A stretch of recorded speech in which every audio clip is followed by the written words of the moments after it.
So investors are always looking for an edge, whether that's to enhance performance for performance sake or to shorten the time frame until they can reach a goal. This week, we're going to discuss why they're often looking in the wrong places. So investors are always looking for an edge, and that's obviously very understandable. The problem is so many of the places they've been told to go find that edge, if they ever were true, may not be true moving forward. So I thought of three big ones. There are, of course, a lot of different things. Number one is cost, right? Like, let's find the lowest cost alternative. There's certainly a lot of ETFs or online brokerage options that are touting reducing costs. And this is certainly understandable. And believe me, this has been an industry that for too long charged too much and delivered too little, particularly in terms of really comprehensive wealth management where they can add value. I'm looking at a Russell study here, a Vanguard study that really is, okay, what should someone be doing something that can drive value? That's an upcoming video. But yeah, at least we can control costs, not be taken advantage of. That's the one thing we can control in a market that can't be controlled.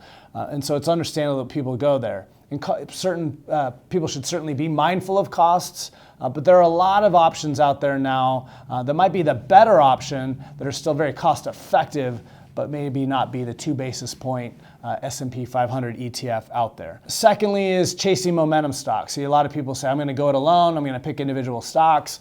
What do they pile into? Of course, what's been hot. One of the things when you're talking about the value of an advisor that this Russell study points to is the average performance of investors relative to markets. And they find that they lose about 2 to 2.5% over the long-term performance number by, again, chasing what's been hot as opposed to what is going to be, getting too greedy, getting too fearful, all of, again, those things that we're all understandably in the same boat in terms of feeling, but it's, again, having that disciplined process that keeps you from doing it that can really be the advantage.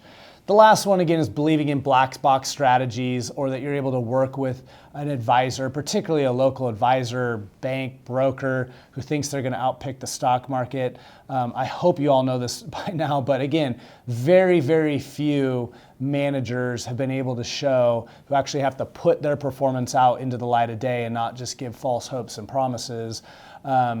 Can outperform most major indices on a regular basis. And the idea that it's going to be a local broker and advisor is almost laughable, especially, again, when you get to go then see, which is really the inspiration behind this video, what the highest levels of investment management are throwing into outperforming. And again, even a lot of them can't.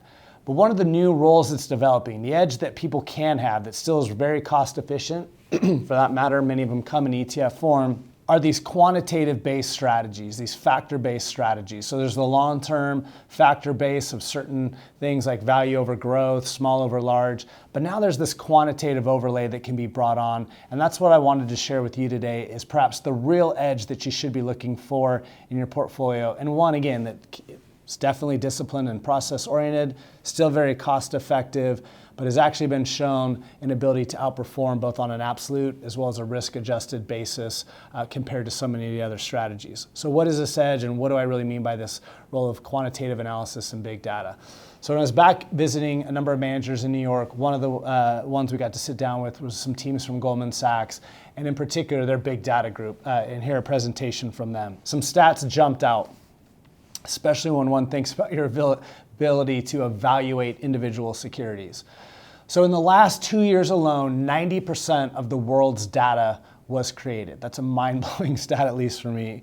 Only 2% of which gets analyzed, and 80% of which doesn't really have any meaningful structure at all. So what this team was talking about is, look, we're still doing fundamental analysis. We still believe in the human element to investing, even though that's been tougher of late for active managers. But by doing that, and supplementing on this quantitative analysis, we really feel like we can find an edge. This is what's being shared not only by the Goldman Sachs people, but by a number of other managers whose strategies we have and are soon to be employing. They gave this example. Take a consumer retail stock.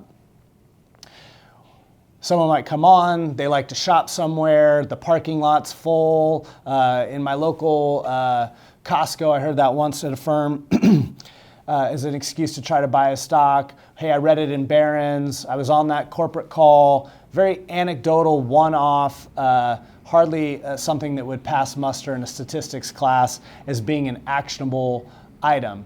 If you look at, again, what Goldman Sachs, as an example, is rolling out, they talk about how they're evaluating and monitoring over 20 million websites a day, have built algorithms to help correlate that time and that data to actual sales, tracking credit card receipts, understanding how that relates to how people are spending time online, using something they called natural language processing to evaluate comments from firm leadership of various companies to pick up on things that maybe even the speaker doesn't realize that they're letting out from a subconscious level, to following 50 million patent filings and over 10,000 different newspapers and magazines, et cetera.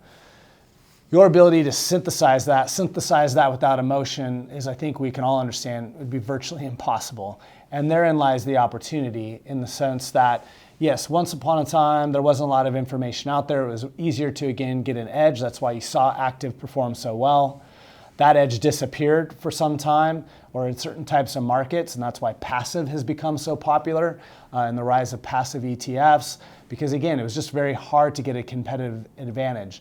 But with this new wave of data, and with so much of it being unstructured and unanalyzed, a new opportunity window has opened up, and that is the opportunity set that so many different people are employing. And again, watching, evaluating, researching a lot of these strategies, you begin to see its role again in creating the type of performance and edge that clients are looking for. Bad news, you don't want to go up against it. Good news, you can work for it. That's really the point of this series, again, is working with a true wealth advisor, which we certainly try to be to so many of our clients and would hope to be to those of you who aren't, that can really build a plan, understand which of these strategies fit best with you, take the time to go uncover these strategies, but again, stay in their lane. Understand that it isn't our job to try to compete across the board with these people that, quite frankly, we can't compete with, and employ as much humility as we do work ethic into what we do for our clients. With that, thank you so much. We'll uncover a little bit more around how some of these strategies can help propel the longevity of one's portfolio and the role of risk and volatility when we get together in a couple weeks. But with that, have a wonderful weekend.